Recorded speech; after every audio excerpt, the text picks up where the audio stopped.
স্বাগত দীপ্ত সংবাদে আপনাদের সাথে আছে আমি তানিয়া আফরিন। শুরুতেই জানাবো সংবাদ শিরোনাম। ভারতের সাথে সম্পর্কের ক্ষেত্রে বাংলাদেশ আগে নিজের স্বার্থ দেখবে বললেন পররাষ্ট্র উপদেষ্টা। আমাদের স্বার্থ রক্ষিত হবে কিসে, এটাও সবসময় যে একেবারে সবাই একমত হয় তাও না, কিন্তু চূড়ান্ত বিচারে আমাদেরকে দেখতে হবে যে কি করলে আমাদের স্বার্থ রক্ষিত হবে। কিশোরগঞ্জের আলোচিত পাগলা মসজিদে দান বাক্সে এবার মিলেছে 29 বস্তা টাকা, চলছে গণনা। এবং গাজা উপত্যকায় রাতভর ইসরায়েলি বাহিনীর ভয়াবহ বিমান হামলা, অন্তত 100 জন ফিলিস্তিনি নিহত।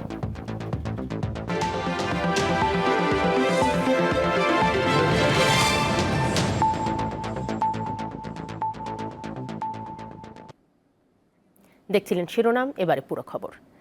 বাংলাদেশের বক্তব্য সংখ্যালঘুদের বিরুদ্ধে সহিংসতা উস্কে দিচ্ছে, এমনটাই বলছে ভারত। গতকাল নিয়মিত সংবাদ সম্মেলনে ভারতের পররাষ্ট্র মন্ত্রণালয়ের মুখপাত্র রণধীর জয়সওয়াল বলেন, বাংলাদেশে যা ঘটছে তা গণমাধ্যমের অতিরঞ্জন বলে উড়িয়ে দেয়া যায় না। বাংলাদেশে হিন্দু ও অন্য সংখ্যালঘুদের পরিস্থিতি নিয়ে উদ্বেগ প্রকাশ করে তাদের সুরক্ষার জন্য পদক্ষেপ নেওয়ার আহ্বান জানান জয়সওয়াল।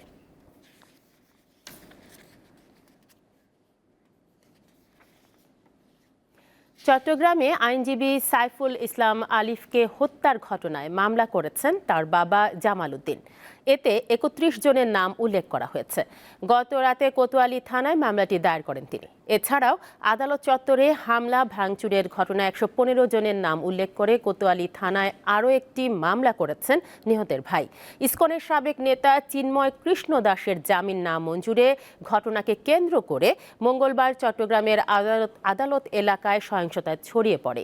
ওই সময় আইনজীবী সাইফুল ইসলাম আলিফকে কুপিয়ে হত্যা করা হয়। এ ঘটনায় ইসকনের অনুসারীদের বিরুদ্ধে অভিযোগ উঠেছে।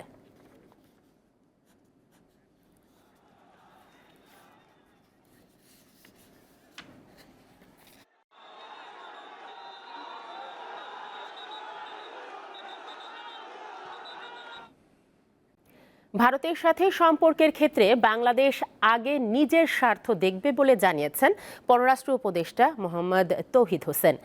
আজ ঢাকায় এক আলোচনায় তিনি বলেন, ঢাকা কারোর জন্য আতঙ্কের কারণ হবে না। ভারতীয় গণমাধ্যম নেতিবাচক সংবাদ দিচ্ছে বলে মন্তব্য করেন পররাষ্ট্র উপদেষ্টা।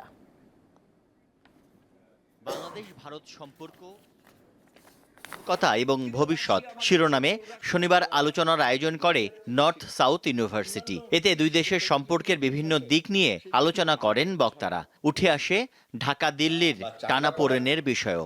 ভারত আমার শত্রু রাষ্ট্র, সে আমার স্বাধীনতা, সার্বভৌমত্ব এবং জাতীয় স্বার্থের প্রধান প্রতিবন্ধক, এবং এইটা সে শুধু আমার জন্য না, তার প্রত্যেকটা এই মহল্লার প্রত্যেকটা রাষ্ট্রের সাথে সেই কাজ করে যাচ্ছে।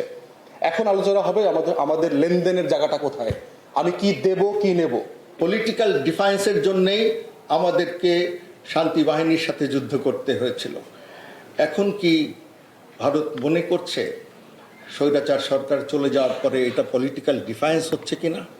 অন্য বক্তারা বলেন, দেশের অভ্যন্তরীণ বিষয়ে ভারতের হস্তক্ষেপ কোনোভাবেই কাম্য নয়।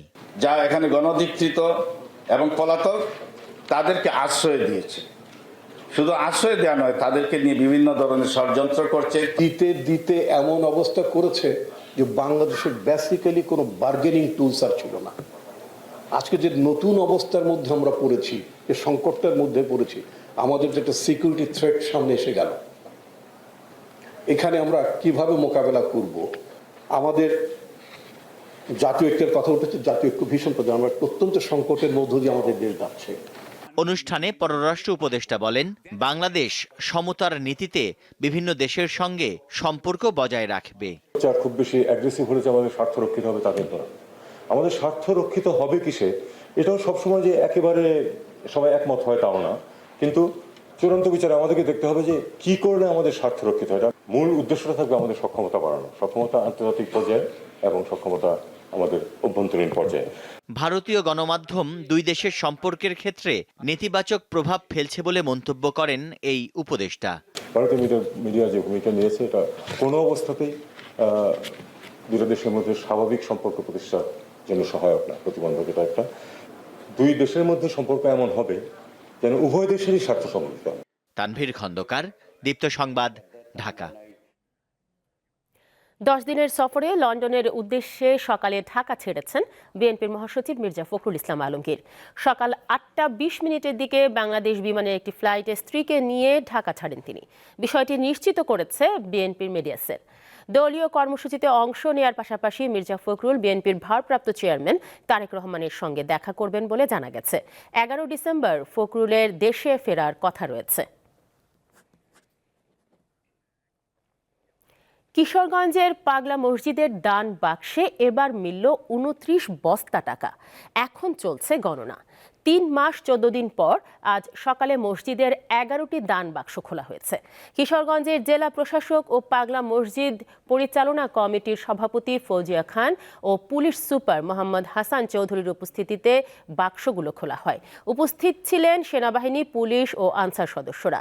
আগস্টের 17 তারিখে দান বাক্স খোলা হলে পাওয়া যায় 7,22,13,000 টাকা এবং কিছু বৈদেশিক মুদ্রা ও স্বর্ণালংকার।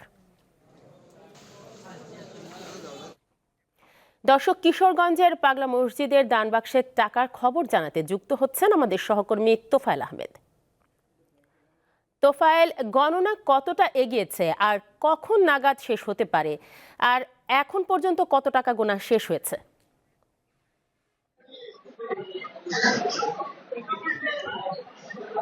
জি তানিয়া, আপনারা যেমনটা বলছিলেন, আসলে আজকে সকাল 7টায় কিন্তু কঠোর নিরাপত্তা ব্যবস্থার মধ্য দিয়ে কিন্তু এখানকার যেই পাগলা মসজিদের যেই টাকা গণনার কাজ, সেটি কাজ কিন্তু শুরু হয়েছে। এখনো পর্যন্ত আসলে একদম নিরবিচ্ছিন্নভাবেই কিন্তু গণনা কার্যক্রম চলছে। কিছুক্ষণ আগে কিন্তু যে মধ্যাহ্নভোজের বিরতি ছিল, সেটির পরে এখন আবারও দ্বিতীয় দফায় কিন্তু গণনা কার্যক্রম চলছে। তো আমরা যে পাগলা মসজিদ সূত্রে আসলে যেটি জানতে পেরেছি, এখনো পর্যন্ত দুপুর 1টা নাগাদ আসলে যে হিসাবটি রয়েছে, এখনো পর্যন্ত 6 কোটি টাকার আসলে গণনা কার্যক্রম শেষ হয়েছে এবং সেই টাকাগুলো কিন্তু সেনাবাহিনী, পুলিশ এবং বিভিন্ন নিরাপত্তার বলয়ের ভিতর দিয়েই কিন্তু ব্যাংক পর্যন্ত পৌঁছে দেওয়া হয়েছে। আমার পেছনেই কিন্তু এখনো পর্যন্ত গণনা কার্যক্রম চলছে। তো এবার কিন্তু গণনা কার্যক্রমে আগের চেয়ে কিন্তু লোকবল কিছুটা আরো যুক্ত হয়। এবার গণনা কার্যক্রম কিন্তু খুব দ্রুতই হয়ে যাবে বলে আসলে জানিয়েছেন এই পাগলা মসজিদের যে কমিটি রয়েছে। আমরা কিছুক্ষণ আগে আমরা আসলে এখানে কথা বলেছিলাম যে আসলে অল্প কিছুক্ষণের মধ্যেই বলছে যে বেলা 5টার ভিতরে আসলে অনেকটা গণনা কার্যক্রম শেষ হওয়ার একটা সম্ভাবনা তারা দেখছেন। তো এখনো পর্যন্ত 6 কোটি টাকার মতো গণনা হয়েছে এবং সেই সাথে কিন্তু প্রচুর বৈদেশিক মুদ্রা এবং বিভিন্ন স্বর্ণালংকারও কিন্তু গণনা কার্যক্রম চলছে। তো এই ছিল মূলত কিশোরগঞ্জ থেকে আমার কাছে সর্বশেষ তথ্য। কিশোরগঞ্জ থেকে যুক্ত ছিলেন সহকর্মী তোফায়েল আহমেদ। আন্তর্জাতিক প্রসঙ্গ। গাজা উপত্যকায় শুক্রবার রাতভর ইসরায়েলি বিমান হামলায় শতাধিক ফিলিস্তিনি নিহত হয়েছে। উত্তরাঞ্চলীয় বেইত লাহিয়া ও জাবালিয়ায় ইসরায়েলি বাহিনীর বিমান হামলায় হতাহতের এই ঘটনা ঘটে। নিহতদের মধ্যে 75 জন বেইত লাহিয়া শহরের আর 25 জন জাবালিয়ার বাসিন্দা। গাজায় টানা 1 বছরের বেশি সময় ধরে চলা হামলায় 44,700 জন ফিলিস্তিনি প্রাণ হারিয়েছে। এ অবস্থায় নতুন করে গাজায় যুদ্ধবিরতির আলোচনা শুরু করতে যাচ্ছে মিশর। হামাসের নেতারা আজ কায়রোতে আলোচনায় বসতে যাচ্ছেন।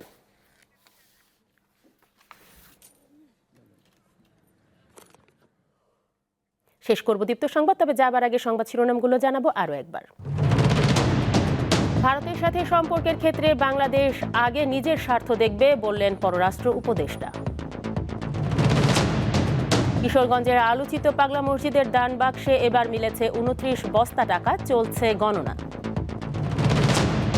এবং গাজা উপত্যকার রাতভর ইসরায়েলি বাহিনীর ভয়াবহ বিমান হামলা, অন্তত 100 জন ফিলিস্তিনি নিহত। এ ছিল এখনকার মতো। আমাদের পরবর্তী সংবাদ বিকেল 4টায়। দর্শক, আরো তথ্য ও বিনোদনের খবর পেতে যুক্ত থাকুন দীপ্ত ডিজিটাল প্ল্যাটফর্মগুলোতে। ধন্যবাদ সবাইকে।